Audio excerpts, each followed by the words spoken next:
Principal Matters Podcast, episode 339. Hi, friends. This is Will Parker, host of Principal Matters, the School Leaders Podcast, where each week we bring you inspiring, innovative, and imaginative ideas for your own school leadership. This week, we're going to be talking about digging deeper into the 3 R's, revisiting rigor, relevance, and relationships in your leadership. And I'm here with my co-host, Jen Schwanke, the Deputy Superintendent at Dublin Schools in Ohio and the author of 3 great books. And Jen, I just need to set some context for this episode because I have been recording so many guest episodes that I have Principal Matters podcast episodes banked all the way right now through May. And as I listened to episode 338, which you and I recorded back in February, I realized, wow, there's so much that's happened in our lives and schedules since then that I decided I'm going to jump in to this week with a current recording, 339. So we're recording this Easter weekend. And just to give folks an update on where we've been, what's been going on in our lives, and to correct some things that we've been announcing that are coming up this summer. So first of all, welcome back to Principal Matters Podcast. It's so great to see you. And I want to begin by just going to, first of all, the place that we were supposed to be together, which was Denver, Colorado. Welcome back from the ASCD National Conference that you presented without me. And so, well, I want to give Principal Matters a heads up. First of all, my father passed away a week ago, Sunday. And so I have been on the road. I had to cancel the event that I did with you in Denver. And I'm happy to talk more about my dad here in just a moment. I loved him and he led a very joyful, full 82 years. So I'm just now returning from all of the family travel and time together. And we talked off the air about that. But you got to present at the ASCD conference without me. So give us an update. How did that go? What was the experience like? And did you get to see any of our listeners? Well, you're talking to a very biased attendee because I just love ASCD conferences. I've gone for about 20 years and I just find them I find them a way to acquire new knowledge and ideas, but I also find them so inspiring. Mm-hmm. ASCD does such a beautiful job with, bringing energy and excitement and inspiration. And like on check-in day, it's this gigantic conference hall, right? And there's music blasting and it's dance music kind of. So, I mean, not techno, but just music you wanted to just kind of shake to, right? So you're getting your badge and everybody's smiling and just glad to be there. So it's the energy piece of being in a place with so many people understand what you do. And that camaraderie and collaboration is really the foundation of this conference, but any conference like it. So it went very well. I was privileged enough to sit on a panel with some superintendents and educational leaders across the country to talk about problems we're facing today. And one of the folks is the superintendent of schools in New Orleans. Another one is a superintendent of schools in rural Illinois, another one in suburban Virginia. And then there was me. So just a lot of perspectives and expertise in the room. And then the session that was supposed to be you and I, Will, I started by saying, unfortunately, that you had lost a family member and you wouldn't be there. And I did give them permission to leave. I said, I will not be offended if anybody leaves. We showed your pictures so they knew who they were missing. But I don't know if anybody left. I chose not to watch. But but we had a really good time and talked about the topic you and I had intended to, which was how to build trust with the folks that help you do this leadership work in school. So good conference, positive. We missed you very much. You would have loved it, but I'm so glad you had the time to be where you needed to be, which is with your family. Me too. And I just got back from an event, right before my dad's funeral. I was in Mississippi presenting at a school leadership association conference there. And had a great time getting to meet folks there in Tupelo, and then went straight from there to Nashville and with my family. But Jen, I saw the photos from the ASCD conference and your room was packed out. And I could tell just from the joy on folks' faces that they were having so much fun learning together. So if you attended that conference and you got to see Jen, congrats on connecting with that learning. And if you were hoping to connect with me while I was there, I'm sorry that I wasn't, but I'm so happy to connect with you. If you want to reach out to me through email at will@williamdparker.com. We have another change in our schedule because as I listened back to last week's episode, Jen, we were also announcing the upcoming National Association of Secondary School Principals Ignite Conference, which is in July in Denver. And we had planned to present that together but as we were waiting for that presentation to be approved, you got invited to a 3-day event in Canada to which you could not say no. And so we are now going to be presenting separately. While you're in Canada, I'm going to be in Denver presenting at the Ignite conference. So if you're attending the Ignite conference, hoping to meet Jen, too bad, so sad. Right. That was exactly it. It was one of those things I can't say no to. I'll be doing some really fun leadership professional training with some administrators in New Brunswick and their surrounding area. But turns out you can't get from rural Canada to Denver in 12 hours like I had hoped. So that was a hard stop, and will continue without me. And someday, our listeners will see us together in a room doing some cool things. Well, I am just so grateful now that we were able to do that event together in February and do that closing session together, because I had so much joy. Right. Jen and I know there will be another time. And Principal Matters listeners, if you want to check out the schedules that Jen and I have coming up for professional development, you can always go to our websites and see what's happening. But Jen, this week, I want to talk a little bit about digging deeper into leadership when it comes to the 3 R's of rigor, relevance, and relationships. And I want to set some context for this, because this is some content that I've been thinking about recently. And I sent you a copy of some thoughts that I had been writing down. And so if it's okay with you, I want to start with a story to set the context for this conversation. When I was growing up, we had a spring-fed creek that flowed below the woods near our house. And my mom and dad live in Northwest Tennessee, and we lived way out in the country. And in the summers, you could wade out into the water. And even on the hottest days, it was frigid cold because of the spring-fed creek. And we had a trail marked from our house to the woods in this area that we called the swamp. And we called it the swamp because the waters there were just filled with lily pads that bloomed yellow in the summer, and an open space where we swam and fished.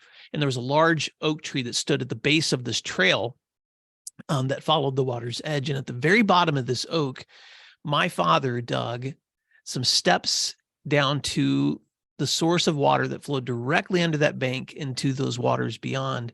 And when we first moved there, my dad cleared the leaves around the base of that tree, removed the mud, found this layer of golden sand, and he dug this hole, this hole in the ground that he cleared out the mud and the leaves, and then he let it sit for a while, and it became a spring. And some listeners know that I grew up very rural. In fact, when we first moved there, that water was our source of water until Dad dug the well for our house. So we actually took water from that spring, carried it back to the house every day. And I have so many great memories of drinking water from that spring. Well, I'm getting somewhere with this story. One day when I was in 7th grade, Mr. Adams, my teacher, was reading this poem about water. And I don't even remember who the author or even the poem itself, but I just remember he said something about water having a lack of taste. And he paused to emphasize the point that the author is saying here, that this moment he was experiencing had little meaning, just like water has no taste. And I raised my hand, and he's like, "Yes, William." And I said, "That's not right." You see, when we drink water from our spring back home, it's the freshest and most wholesome thing I've ever tasted. And I have this vivid memory because Mr. Adams, he paused, he looked over his glasses at me, and he looked puzzled. And then he smiled, and he said, "William, I'm going to guess that most people in this room have never tasted water from a spring." And he asked, "Anybody in there tasted water from a spring?" And nobody raised their hands. And he said, "You've kind of had some life experiences, Will, that have been different than other people, haven't you?" And I said, "Yes." And he said, "I would say, Will, your life has been a lot like growing up, maybe camping out. It's been an adventure, hasn't it?" And at that moment, I smiled and said, "Yes, sir." But I was thinking back on that moment just a few weeks ago, and this is why I was writing this down, because I was thinking back to that moment of how Mr. Adams leveraged that moment for learning for me. First, he was open to a different perspective on this poem he was trying to explain. Second, he allowed me to bring my experiences into the conversation. And third, he reassured me in front of my classmates that I wasn't crazy and that he liked my ideas. But I've never forgot that learning moment of learning a poem, trying to apply a real life lesson to it, and then feeling valued in the opinion that I had. And so I wanted to start there because Bill Daggett has some great research on the 3 R's: rigor, relevance, and relationship. And sometimes I think as we step into spring, we need to revisit the things that make school really meaningful. And so I wanted to start with that story. And so before I even unpack those, Jen, I can see the wheels turning in your head and some thoughts that you have. What are some things you want to add to this story before we jump into the 3 R's? Just to add to that story, I also grew up very rural, and there's a real risk for teachers to put rural kids or urban kids or suburban kids into a box or a category and make assumptions about them. And that was, your teacher could have made fun of you, about drinking water from a spring, and made you feel, like a country bumpkin. And he didn't. He valued it as something unique and special, and that only you had to share, something that could be shared with your friends. And so it was a moment where not only was your dignity preserved, but it was elevated. And that's just really cool. I love it when teachers empower rather than tear down. So let's apply that to leadership, because when we think about the people that we're serving, they all come from different backgrounds, different walks of life, different life experiences. And here we are inviting them into a community where we're asking them to row in the same direction, reach for the same goals, try to accomplish these tasks and these standards, learning standards and extracurricular activities and all the things that make school school.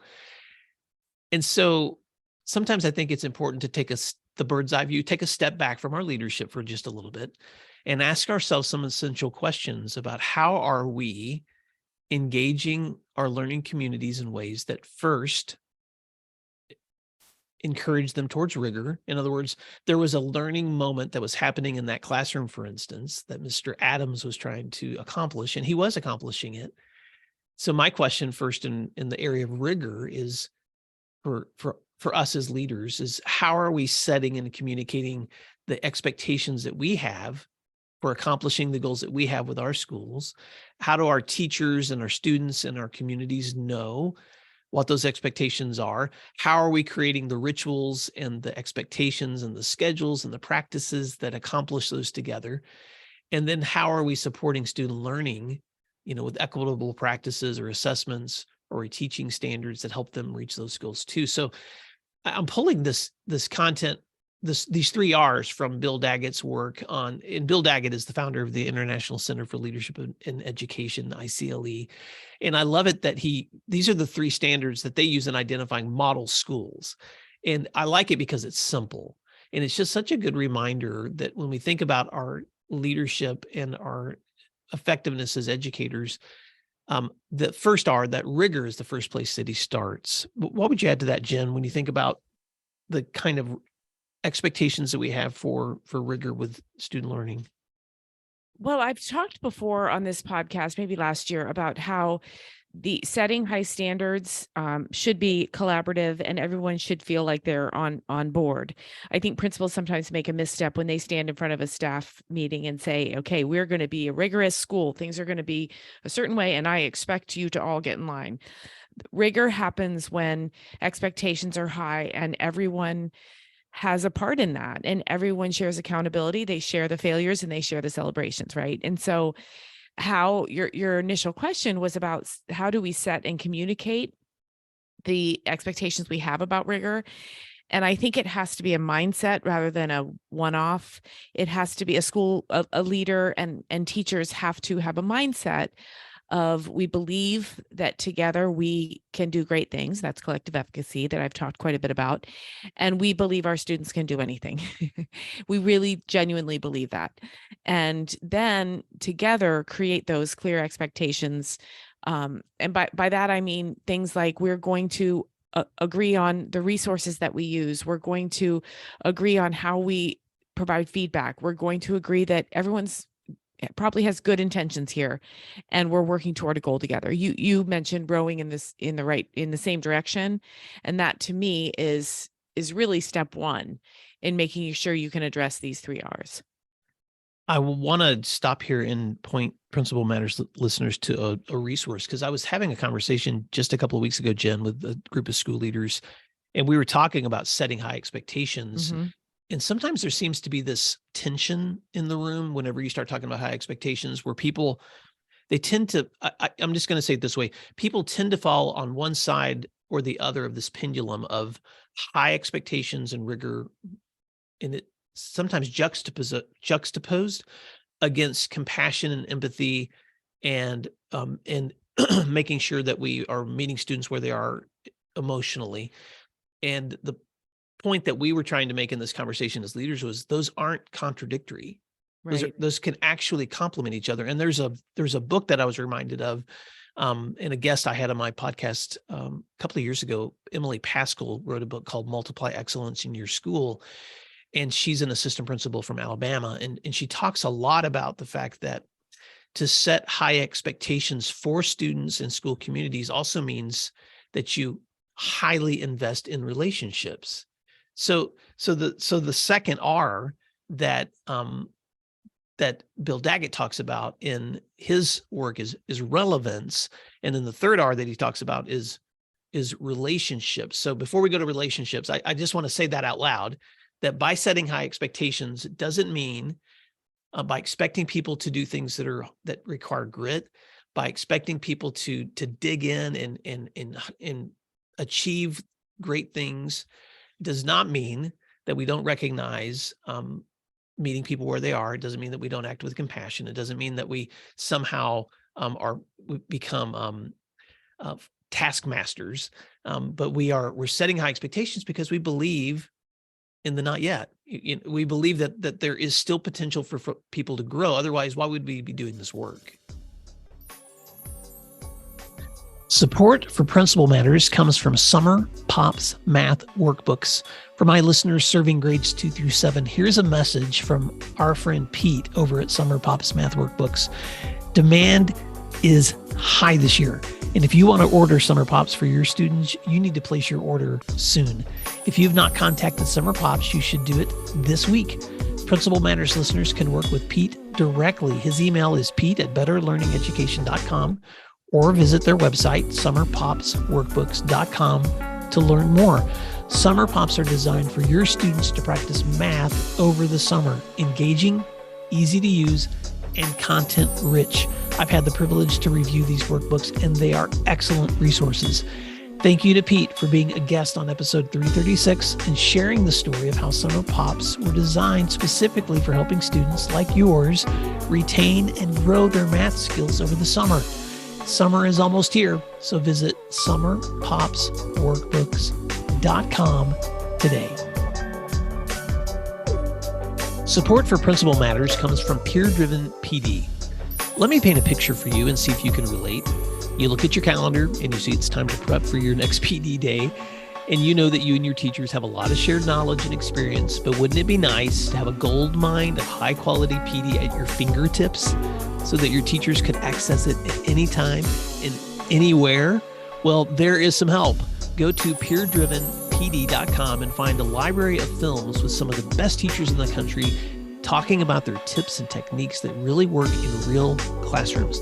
This isn't just engaging for your teachers and helpful for you. It's really strong content that's going to increase student learning and improve relationships with kids. So if you want your teachers to love their PD and learn strategies that are tested and proven by their peers in real classrooms, visit peerdrivenpd.com to request a quote today. Be sure to let them know that Principal Matters sent you, and Mike will include a package of complimentary resources specifically for administrators. That's peerdrivenpd.com.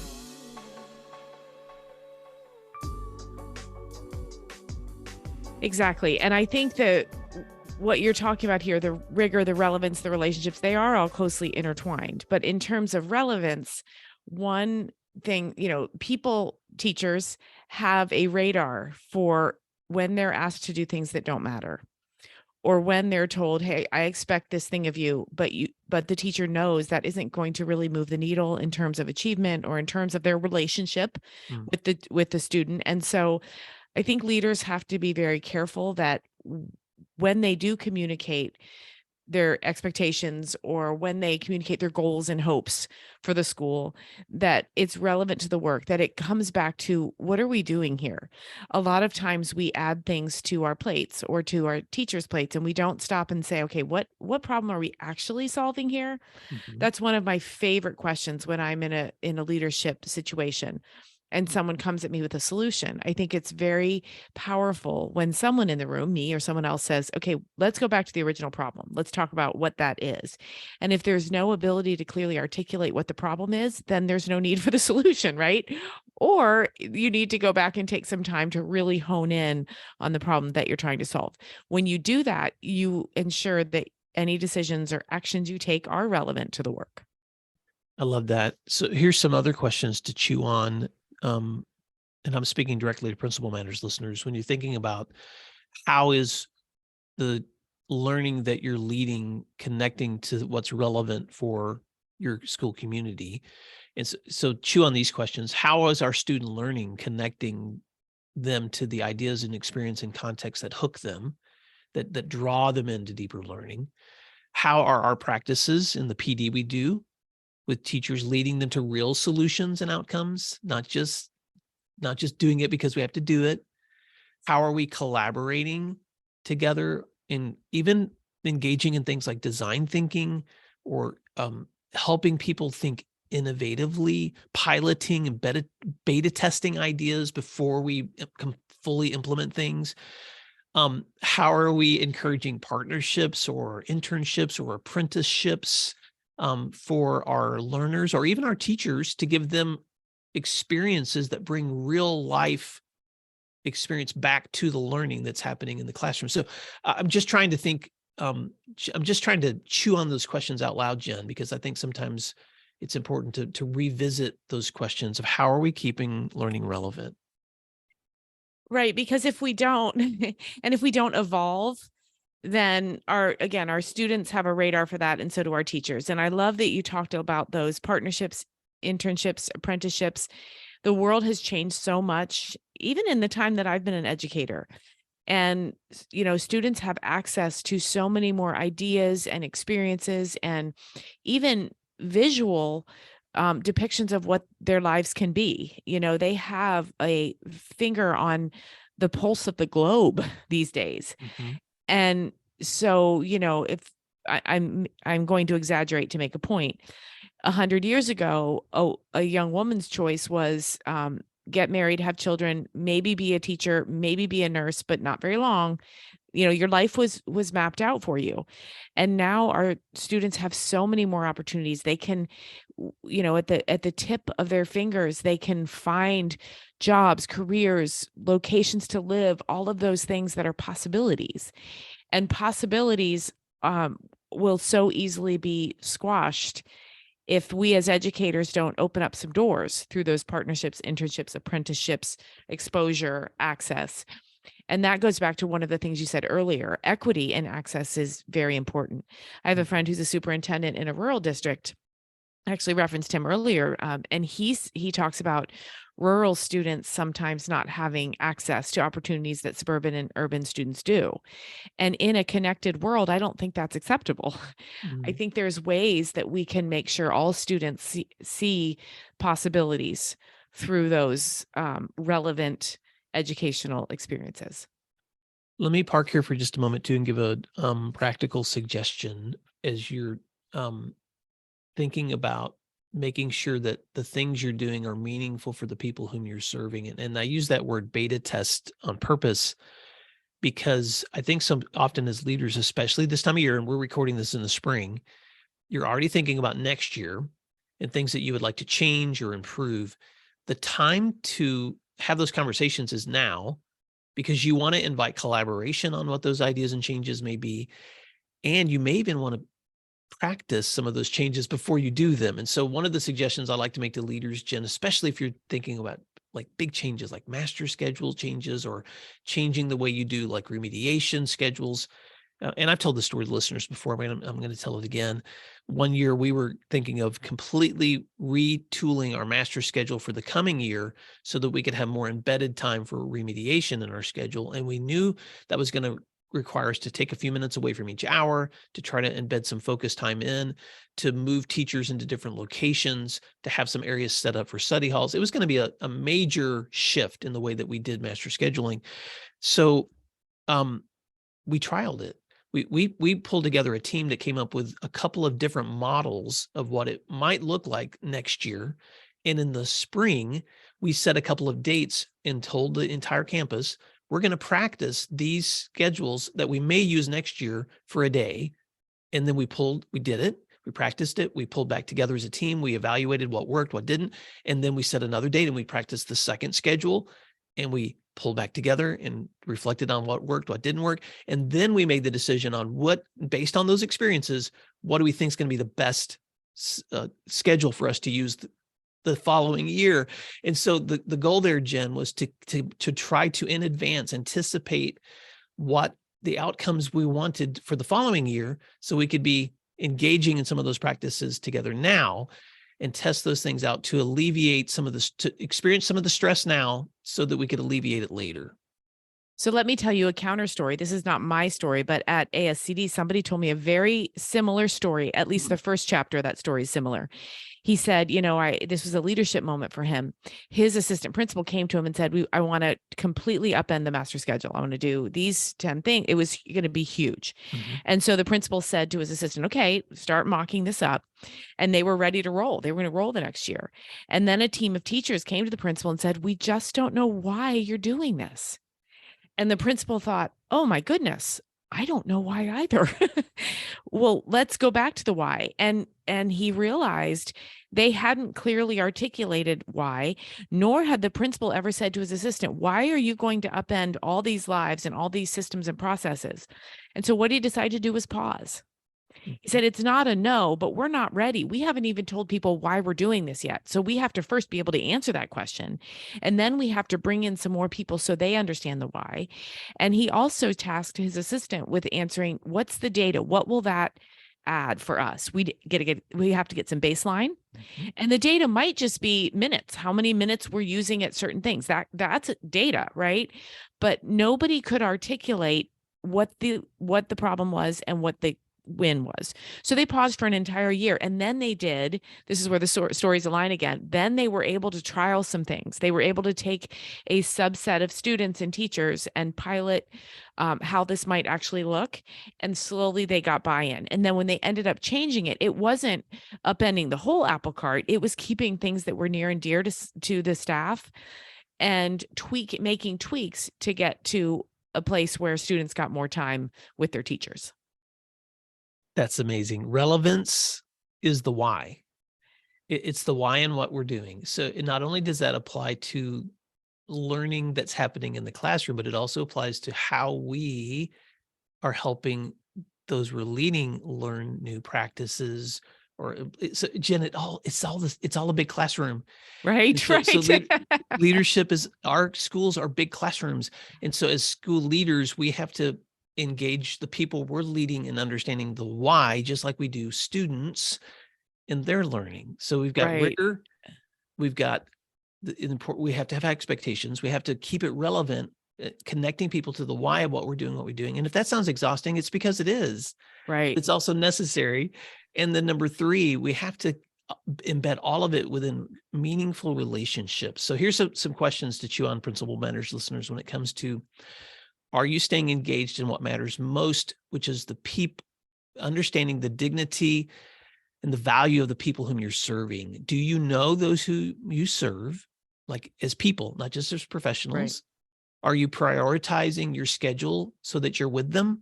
You're visible with students and teachers and the people that you serve? Are you taking advantage of the small moments in your days to give people undivided attention? Like when you're interrupted and you're on your phone, are you dropping it and giving someone at least 60 seconds of in the eye, undivided attention, because that's hard to do, but it shows them you value them? Are you scheduling time in your calendar, like actually prioritizing time with kids and with teacher groups and with community members so that you can listen to their concerns and get their feedback. So Jen, you and I both, I know, talk about this a lot, but the importance of serving people as people, not just as professionals, because when we give them that kind of attention and treat them with that kind of dignity, it's a cycle that doesn't guarantee that people are going to treat you that way back, but there's a higher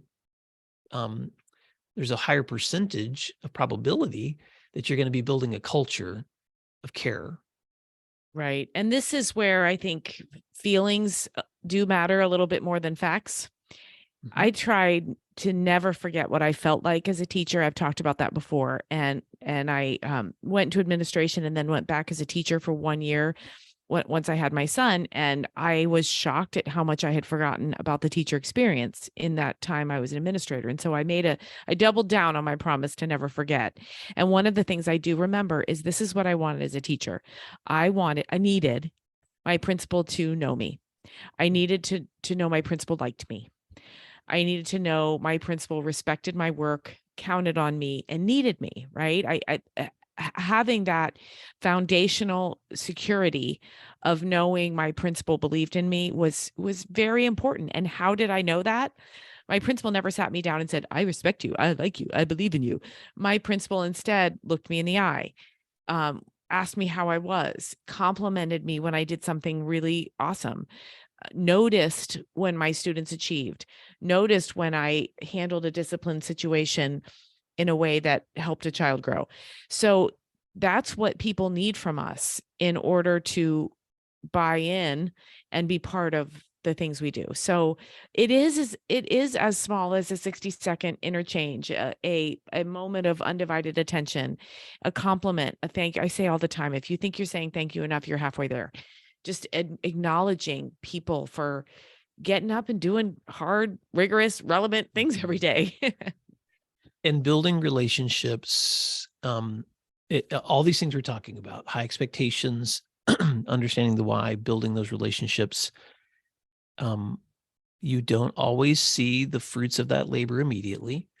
And Jen, this is why I ask you off the air today, if as we wrap up, I started with a story about my dad and the spring that, he'd built when we were little kids, but you've told a story in your presentations about your dad and a way that he recognized later in life the fruits of the relationships he built. Would you mind telling that story to listeners as we wrap up about the importance of relationships? Absolutely. And I did tell this story in Oklahoma and then again in Denver. It's a powerful one for me. And the thing to note here is my dad already knew this lesson clearly, and I did not.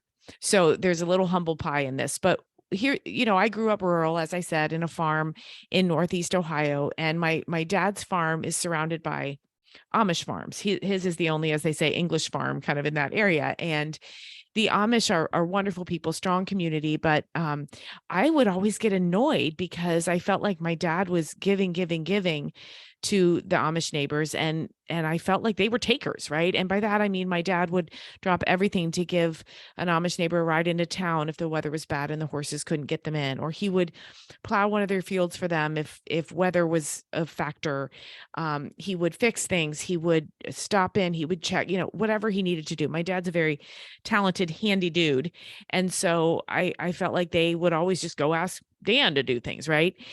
And so I would get on him every now and then, Dad, they're takers and you're givers, stop. And he'd look at me like I had two heads and he'd say, that's not what you do. You're, a good neighbor helps. Well, then, the farm, my dad's 75 years old at this point, and this summer, a terrible storm rolled in. I've never seen nor heard anything like it in the Ohio area. And it was a derecho, which is, sustained 100-mile-an-hour winds for hours. And it just decimated my dad's farm. Barns were flattened, siding and roofing was in the trees. We spent weeks picking up bricks and sticks. And then impossibly, a tornado came through and upended everything again. It was just devastation.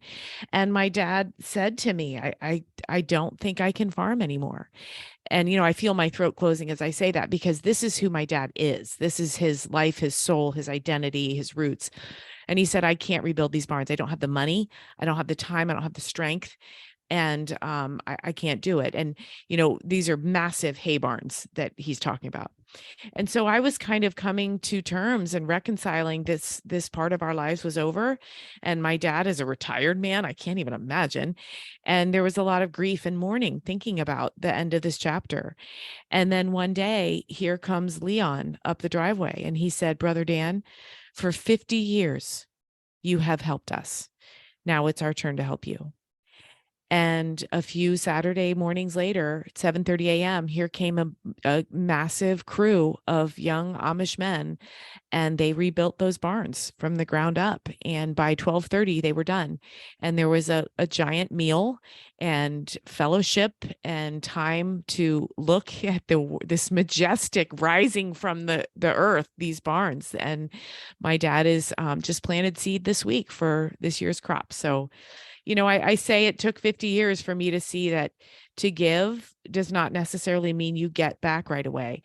And you might not get back for decades. You might never even see what you've given back. And I make a really close tie there to the work we do with children and teachers. We don't even know the impact we're having, and we don't even know how this is going to come back and rebuild something for somebody at some point. Oh, Jen, I so love that story. And it's such a great reminder, Principal Matters listeners, I'm speaking straight to you, that you're doing the hard work right now of investing in others, of building into the lives of others. And sometimes that goes unnoticed. Sometimes it goes unappreciated. And sometimes you just plain feel disrespected in the work that you're doing. But you are planting in the lives of others in ways that you don't even know. And someday, you may see the fruits of that. And sometimes, Jen, we don't get to see the full fruits of that. Sometimes those things happen beyond our notice. I'm going to bring it full circle.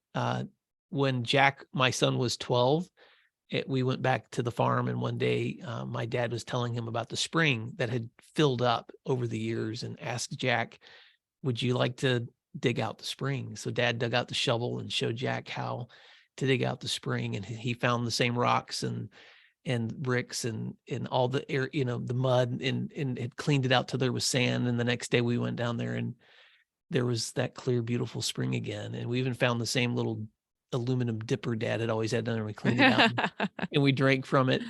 And Jack learned that day the value of hard work.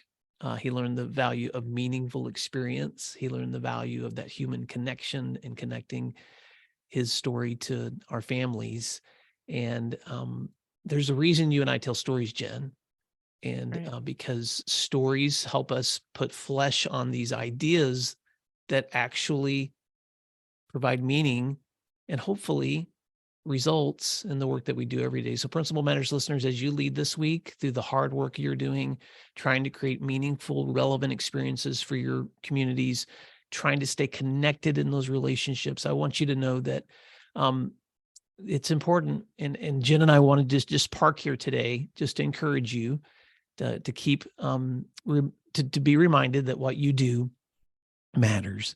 So Jen, thank you for taking time to join me today, and blessings to you and your family on this Easter weekend when we're recording. And Principal Matters listeners, you can stay connected with Jen or with me through our websites, my website at williamdparker.com. And Jen, how can they find you? JenSchwanke.com. That's right. So until next time, thanks for doing What Matters, and we'll talk to you soon. Thanks, everyone. We'll talk soon. You can find free resources like this one at my website at williamdparker.com. Check out the services link on williamdparker.com to learn more about leadership academies, mastermind offerings, and executive coaching. If you're planning professional development for the year ahead, or you're looking for keynote presentations from any of my books, please email me at will@williamdparker.com. Thank you for learning together today, and thanks again for doing what matters.